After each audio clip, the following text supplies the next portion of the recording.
Hello there, fifth graders. Here is a quick video to refresh your memories on how to multiply and divide decimals by powers of 10.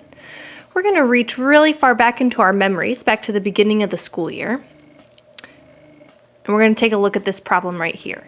10 to the third power.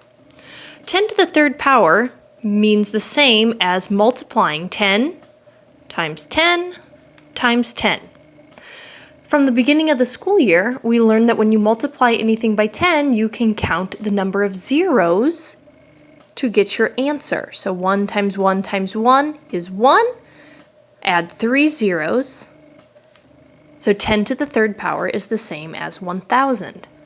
Now what if we made a longer problem? What if we made it 6 times 10 to the third power? Well, we do the same thing. We multiply 6 times 1. And we get 6, and then we know that we need to add 3 zeros after it. So our answer is 6,000. Now, how are we able to do this? How does this work? Well, we know that behind every single number, there's a secret hiding decimal. So even though I don't see a decimal behind this 6, I know that it's really there. So when I multiply when I multiply 6 by 1,000, or 10 to the third power, I'm moving that decimal over 3 places. And then I need to put zeros as my placeholders. That's where I get my 6,000 from. So now let's try adding a decimal. 6 and 2/10 times 10 to the third power. Well, just like with this 6 here in our secret hiding decimal, I don't have a secret hiding decimal in this problem. I have a decimal that I can see. It's not secret and it's not hiding. But I'm still going to move that decimal 3 places to the right because I'm getting larger. So my answer, I need 2 placeholders there, is 6200. Then I can go back and put my comma in. 6,200. What if I got rid of that 10 to the third power? What if I made this problem 6 and 2/10 times 100? How many places do you think I'm going to move the decimal with this problem? Well, 10 to the third represents 1,000, so 100 would be 10 to the second. So I'm going to move my decimal to the right 2 places. 1, 2. 1, 2. I need 1 placeholder. So my answer is 620. Okay, now we're going to shift our focus to dividing.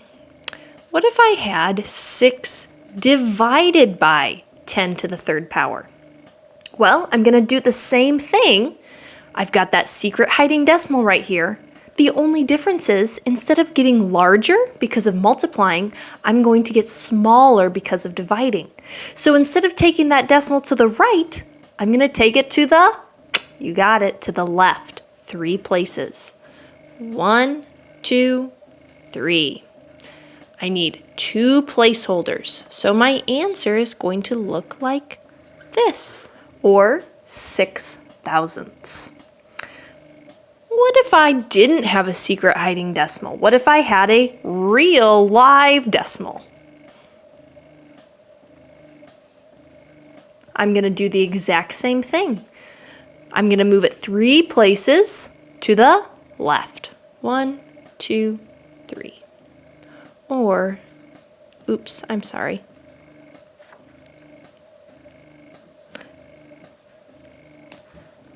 $63.10. How about this problem?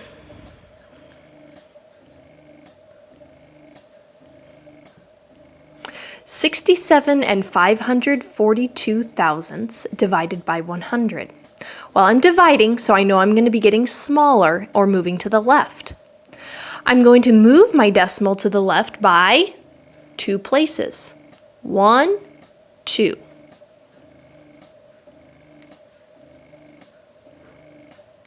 There's my final answer. How about this example problem?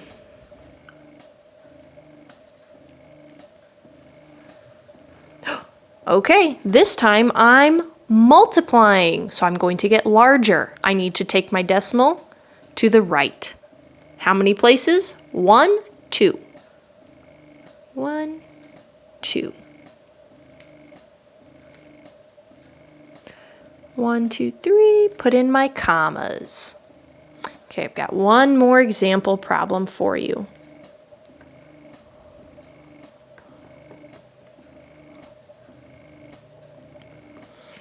Okay, I'm going to divide, so I'm getting smaller. I'm going to go to the left with my decimal. I'm going to go to the left with my decimal 2 places because I've got 2 zeros in my number 100 right here. 1, 2.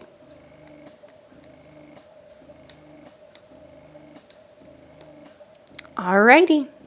Good luck, 5th graders.